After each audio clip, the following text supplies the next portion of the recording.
let us discuss the socio-religious, economic and political conditions during the period of Harappan civilization or Indus Valley civilization. Let us discuss the Indus society.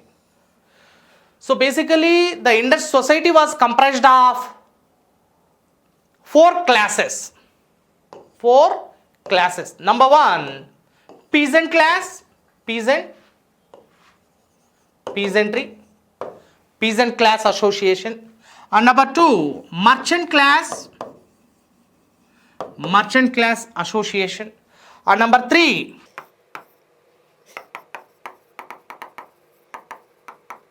handicraft class. And number four, working class. So four classes are available here in the Indus society. So the society is mainly comprised of peasantry, merchants, handicrafts and working class or labor class. నాలుగు వర్గాలు కనిపిస్తాయి మనకు ఈ కాలంలో. నాలుగు వర్గాలు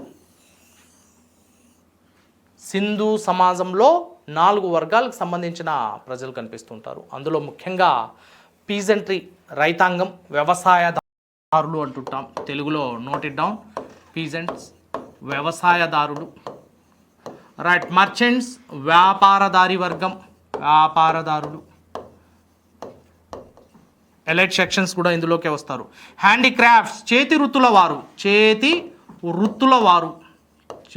వారు.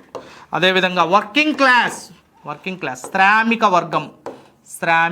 వర్గం, వర్క్ ఫోర్స్, శ్రామిక వర్గం కావచ్చు. రైట్, ఈ విధంగా సమాజం నాలుగు భాగాలుగా వర్గీకరించబడింది. రైట్, ఈ సమాజం యొక్క ప్రధాన లక్షణం మాతృస్వామ్య వ్యవస్థగా చెప్పుకోవచ్చు. As Mother Goddess was prominent, that was the worship of Mother Goddess was predominant.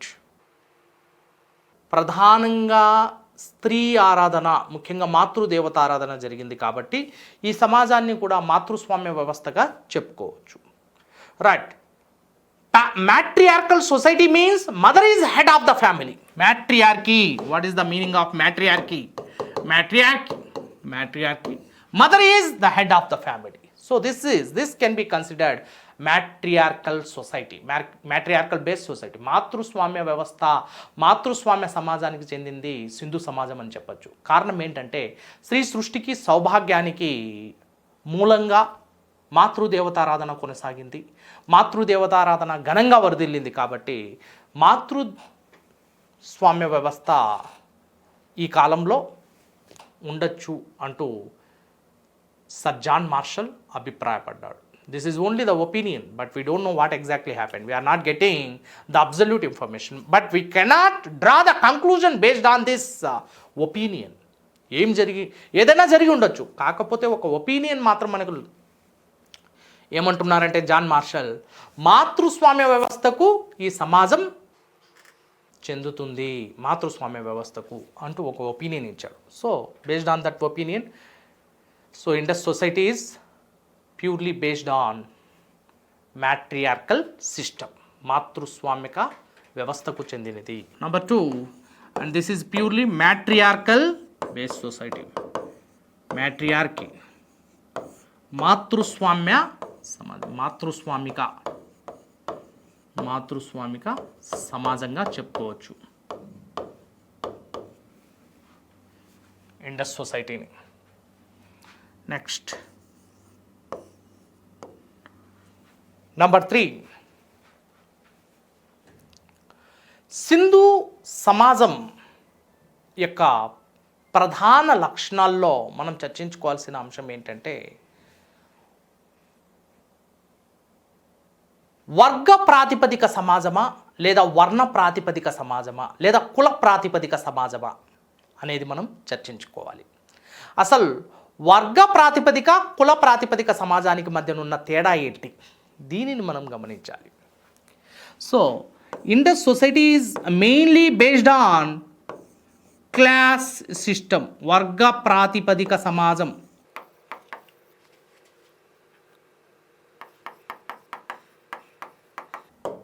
వర్గ ప్రాతిపదిక సమాజం. వర్గ ప్రాతిపదిక సమాజం అంటే ఏంటి అంటే మనం క్లుప్తంగా ఇక్కడ గమనించాలి.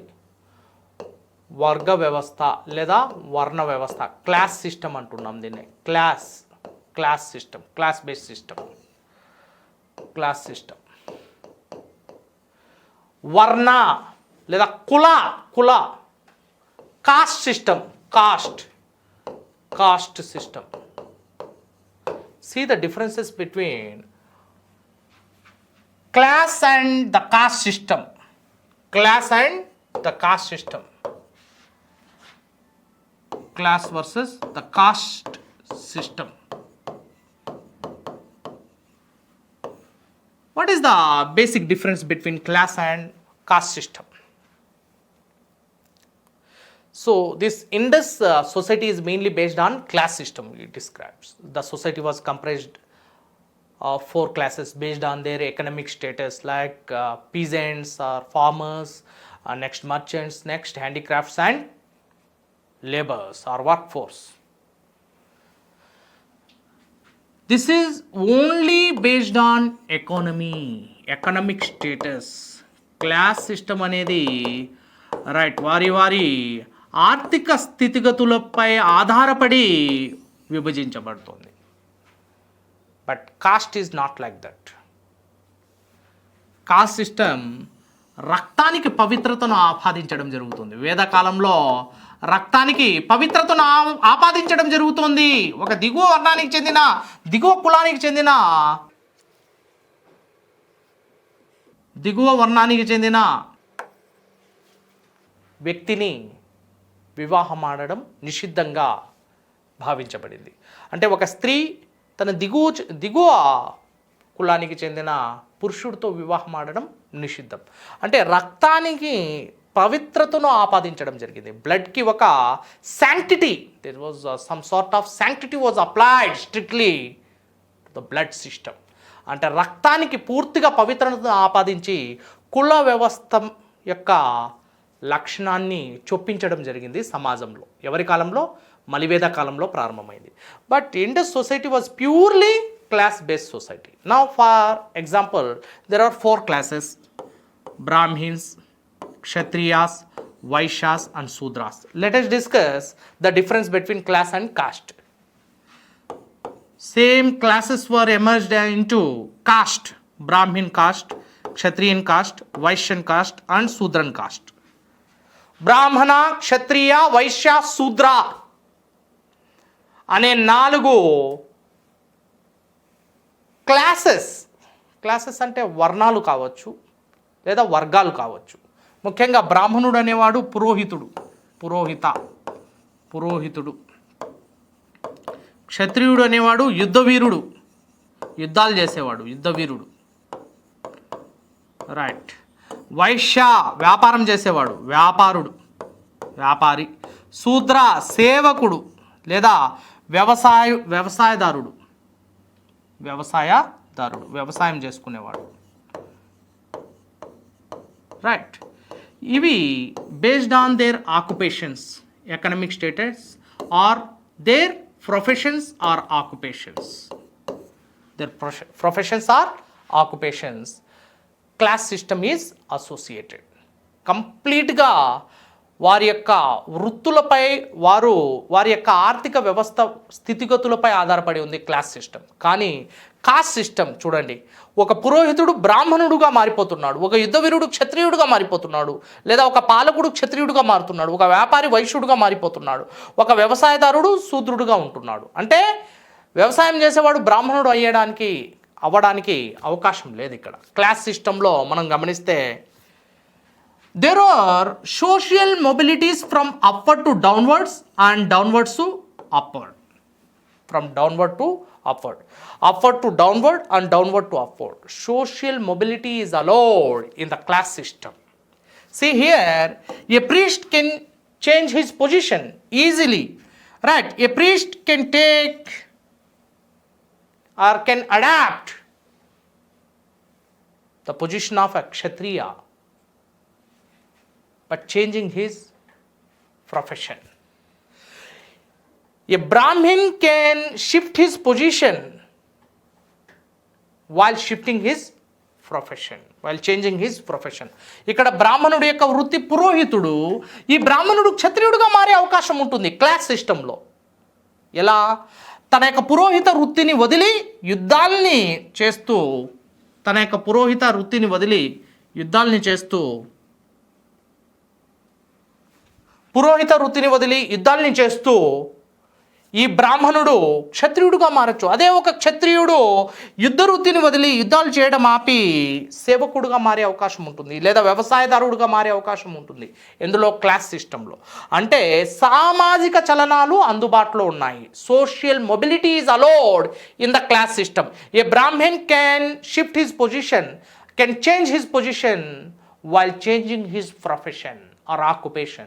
A Brahmin profession or his occupation is priestly class, priestly job. అంటే పురోహిత వృత్తిని, పౌరోహిత మార్గాన్ని ఇతడు కలిగి ఉన్నాడు.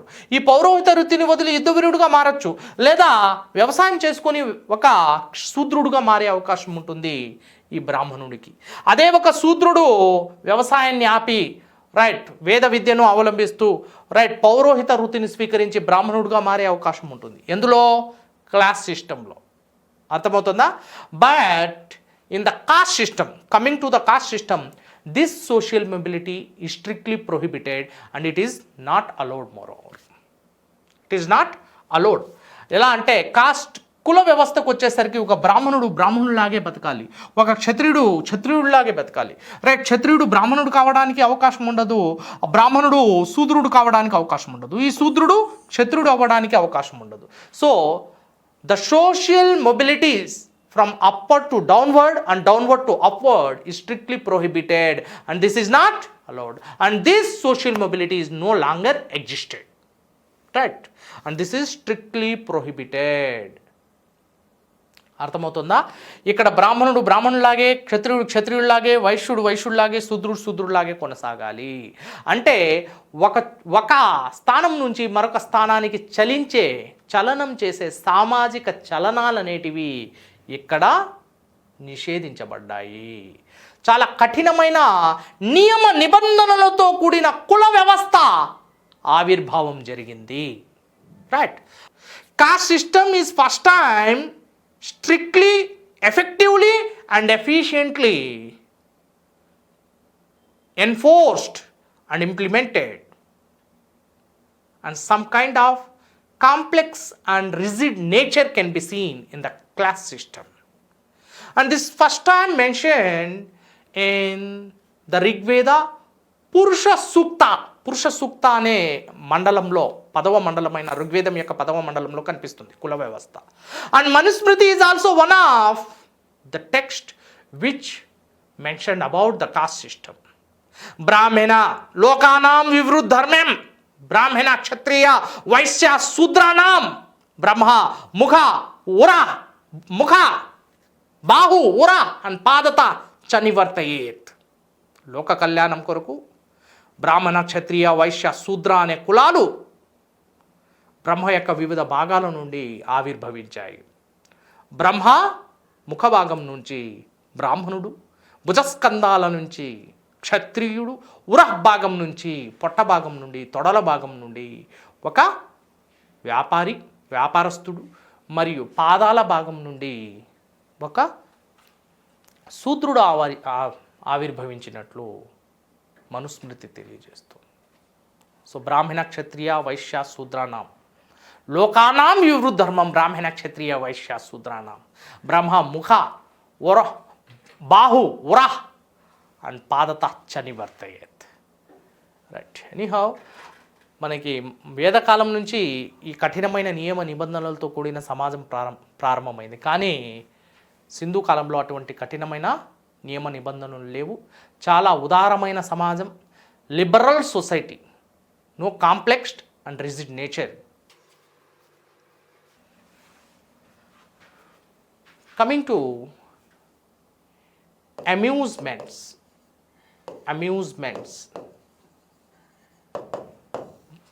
విస్తృత వినోదాలు సింధు కాలంలో ఎలా ఉన్నాయి? సమాజంలో వినోదాలు కూడా కొన్ని ఉంటాయి. సామాజిక స్థితిగతుల గురించి రాసేటప్పుడు నేను కొద్దిగా ఫ్రేమ్వర్క్ మీకు చెప్తాను. ఆ ఫ్రేమ్వర్క్ని ఫాలో అయితే ఎటువంటి సమాజమైనా, అది సింధు సమాజం కానివ్వండి, వేదయుగ సమాజం కానివ్వండి, లేదా షోడశ మహాజనపదాల కాలంలో సామాజిక పరిస్థితులు కానివ్వండి, రైట్, మౌర్యుల కాలంలో సామాజిక పరిస్థితులు, గుప్తుల కాలంలో ఏ సమాజమైనా కూడా కొన్ని లక్షణాలు కలిగి ఉంటుంది. ఆ లక్షణాలు మనం గుర్తుంచుకుంటే అవలీలుగా మనం ఆన్సర్ని రాసే అవకాశం ఉంటుంది. Next, amusements.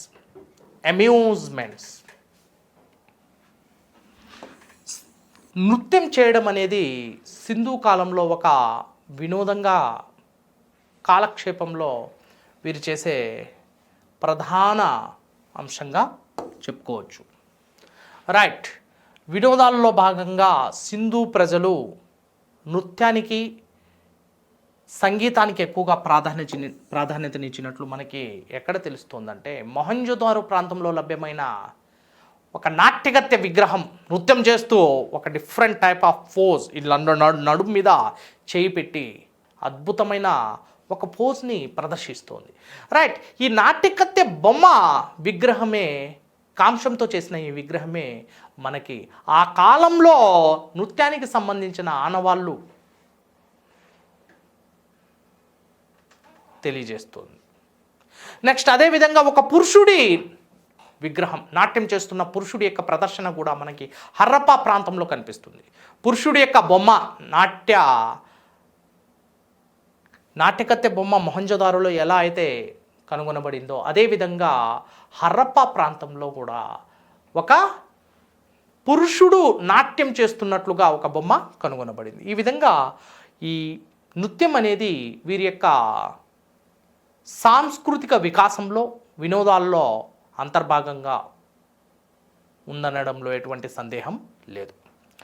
డైసింగ్ అంటే పాచికలాట, గ్యాంబ్లింగ్ అంటుంటాం, జూదం, రైట్, పాచికలాట, రైట్, దేవలోకంతో కూడా ముడిపడి ఉంది. పెద్ద పెద్ద పౌరాణిక పురుషులు కూడా జూదాన్ని ఆడారు. రైట్, శివపార్వతులు కూడా పాచికలాటను ఆడారు. ఆ విధమైన పాచికలాట అనేది కూడా వీరి యొక్క వినోదాల్లో ఒక భాగంగా ఉండేది. డైస్, పాచికలాట. నెక్స్ట్, బుల్ ఫైట్, ఎడ్ల పోరాటాలు, ఎడ్ల పంద్యాలు. ఈ ఎడ్ల పంద్యములుకి కొన్ని స్టేడియంస్ ఉండేవి బయట, అవుట్డోర్.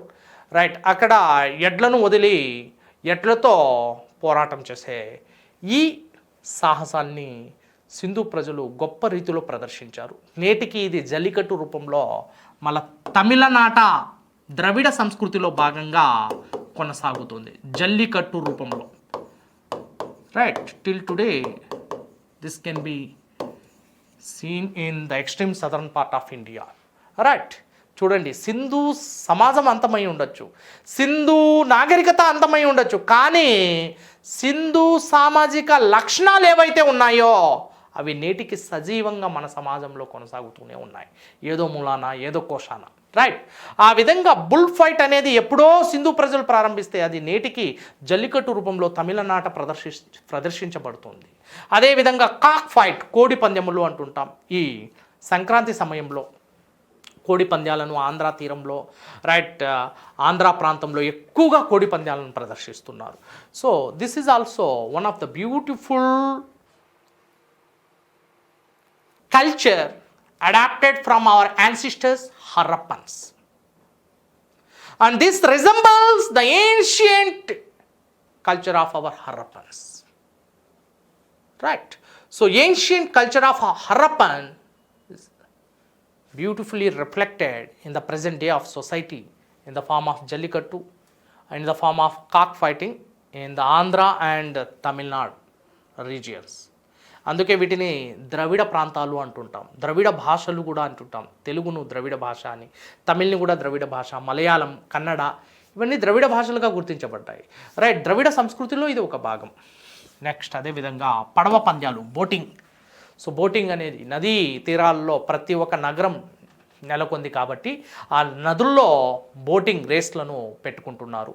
ఆ బోటింగ్ ముఖ్యంగా పడవ పంద్యాల్లో, రైట్, ఎవరైతే విజయాన్ని సాధిస్తారో, అటువంటి అడ్వెంచర్స్ ఎవరైతే చేస్తారో వారికి గొప్ప బహుమతులను కూడా ప్రకటించడం జరుగుతుంది. ఈ విధంగా ఈ విస్తృత వినోదాల్లో భాగంగా సింధు ప్రజలు ప్రదర్శించిన కొన్ని వినోదాత్మక క్రీడలు కావచ్చు. నెక్స్ట్ సొసైటీలో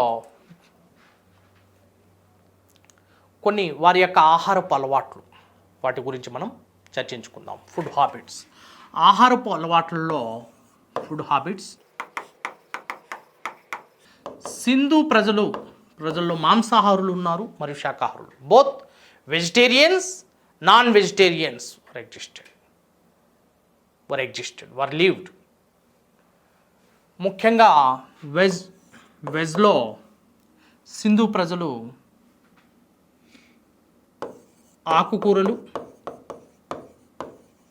పండ్లు, పలహారాలను తీసుకోవడం జరిగింది. ఎక్కువగా ఆకుకూరలు, పండ్లు, పలహారాలను పండించడం జరిగింది, వాటిని తీసుకోవడం జరిగింది. ఆహారం ప్రధాన ఆహార పంటగా బార్లీ పండించబడింది. బార్లీ మరియు గోధుమ. Barley and wheat were the main food crops of Harappans, and paddy was rarely cultivated. Paddy అనేది, వరి అనేది తక్కువగా పండించబడింది. ముఖ్యంగా ఆహార పంటల్లో వీరు బార్లీ మరియు గోధుమను ఎక్కువగా తీసుకున్నారు, వరిని పాక్షికంగా తీసుకున్నారు, ఆకుకూరలు, పండ్లను ఎక్కువగా తీసుకోవడం జరిగింది. రైట్. వీటితో పాటు నాన్ వెజ్ విషయానికి వచ్చేసరికి, మాంసాహారానికి వచ్చేసరికి right, eggs and meat, fish, sea ఫుడ్ను కూడా తీసుకుంటున్నారు ఇక్కడ. సముద్రపు వనరులైన ముఖ్యంగా చేపల్ని, అదేవిధంగా మాంసాన్ని, గుడ్లను ఎక్కువగా తీసుకుంటున్నారు. రైట్. వీరు ముఖ్యంగా మాంసం కోసం కోళ్లను పెంచుకోవడం జరిగింది. కోళ్ళు. రైట్. మాంసం కోసం కోళ్ళు. రైట్. అదేవిధంగా గేదెల్ని కూడా వీరు తింటున్నారు. రైట్. అదేవిధంగా పొటేళ్ళు. రైట్. ఈ విధంగా veg and non veg both were taken by the Harappans as non vegetarians and vegetarians were lived. ఈ ఆహారాన్ని స్వీకరించిన అనంతరం తమలపాకుల యొక్క వాడకం అనేది వీరి కాలంలో ప్రధానంగా కొనసాగినట్లు తెలుస్తోంది. మనం ఇప్పటికీ కిల్లీల రూపంలో మనం తీసుకుంటుంటాం. డిన్నర్ చేసిన తర్వాత కిల్లీలను మనం తీసుకుంటుంటాం తమలపాకులతో. రైట్. ఆ విధమైన తమలపాకుల యొక్క వాడకం కూడా వీరి కాలంలో కొనసాగించినట్లుగా మనకు చారిత్రక ఆధారాలు నిరూపిస్తున్నాయి. నెక్స్ట్, వీరి యొక్క అలంకరణ,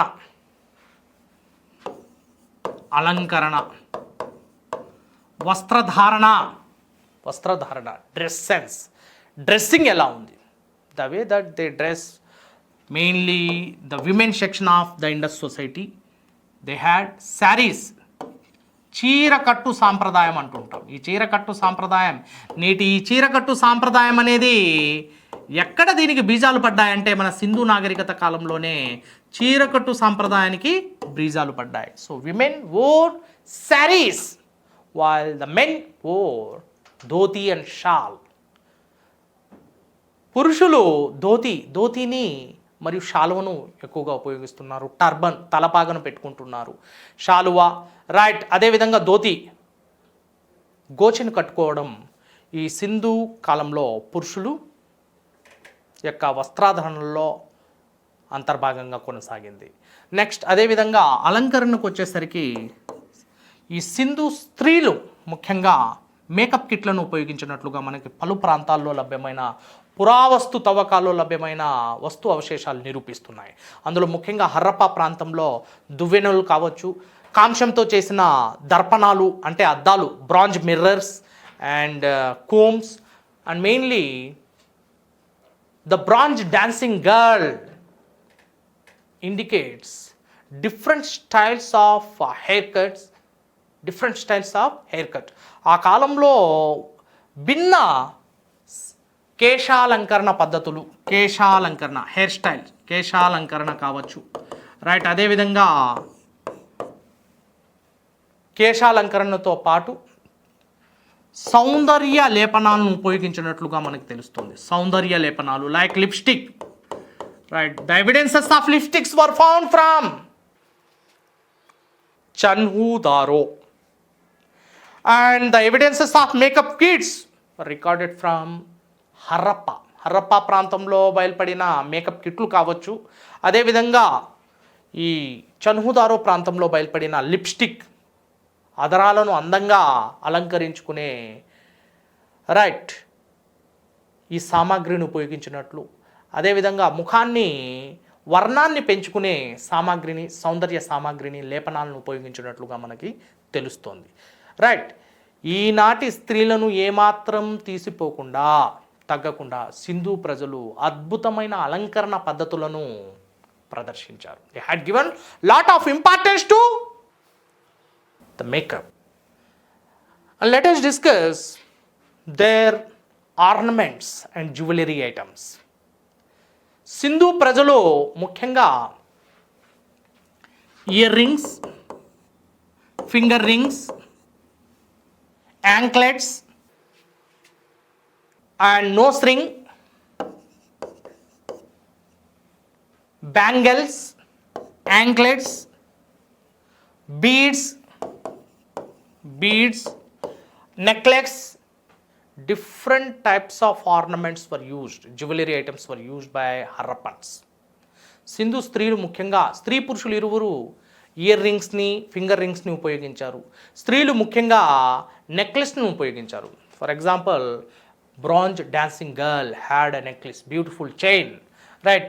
ఇటువంటి నెక్లెస్ని, బీడ్స్ పూసల్ని ఉపయోగిస్తున్నారు. అదేవిధంగా చెవి పోగులను ఉపయోగిస్తున్నారు, చేతి ఉంగరాలను ఉపయోగిస్తున్నారు, ముక్కు పుడకలను ఉపయోగిస్తున్నారు, యాంక్లెట్స్ని ఉపయోగిస్తున్నారు. Different jewellery items were used by our ancestors Harappans. మరి సింధు ప్రజలకు తెలిసిన జంతువులేంటి? సింధు ప్రజలకు తెలిసిన జంతువులు మంటే, ఖడ్గమృగం, పులి, ఏనుగు, వానరం అంటే మంకీ, వానర జాతులు అంటుంటాం, మంకీ, కోతి, రైట్.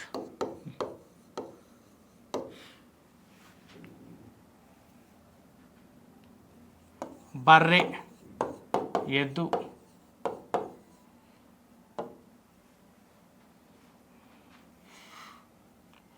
రైట్, దుప్పి. ఇవన్నీ సింధు ప్రజలకు తెలిసిన జంతువులు, రైట్. ముఖ్యంగా కుక్క, రైట్. కోళ్ళను కూడా ఎక్కువగా పెంచుకుంటున్నారు సింధు ప్రజలు. సింధు ప్రజలకు తెలియని జంతువు ఏదైనా ఉందంటే that is none other than the lion. సింహం అనేది సింధు ప్రజలకు తెలియదు. ప్రిలిమినరీ ఎగ్జామ్స్లో చాలా సందర్భాల్లో ప్రశ్నలు వచ్చాయి. The animals associated with Pashupati మహాదేవుని యొక్క ముద్రిక చుట్టూ, అతడి యొక్క విగ్రహం చుట్టూ కనిపిస్తున్న జంతువులేవి? ఇందులోనే ఉన్నాయి. ఖడ్గమృగం ఉంది, అందులో పులి ఉంది, ఏనుగు ఉంది, ఇంకా ఇక్కడ బఫెల్లో కూడా కనిపిస్తుంది, రైట్. బట్ సింహం అనేది ఎక్కడ కూడా దీని యొక్క ఆనవాళ్ళు మనకు కనపడలేదు. Lion. So they don't know and don't have the awareness on lion మీద, ఈ సింహం మీద ఎక్కువగా వీరికి జ్ఞానం లేదు. సింహం అంటేనే తెలియదు. They don't know lion. And what about the horse? గుర్రం మీద తమకు జ్ఞానం ఉందా? గుర్రం సుపరిచితమేనా? రైట్, సుపరిచితమా కాదా అనే దానిపై వివాదాస్పదమైన అంశాలు ఉన్నాయి. Right. సుర్కటోడా,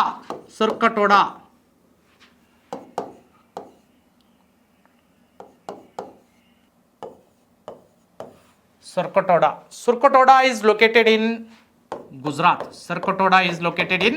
Gujarat. Where the horse skeletons, the bones of the horses, the evidences of horses were found. And ఈ హార్స్ అనేది సింధు ప్రజలకు సుపరిచితమేనా అనే అంశానికి, horse was not very much close or familiar. Horse was not used.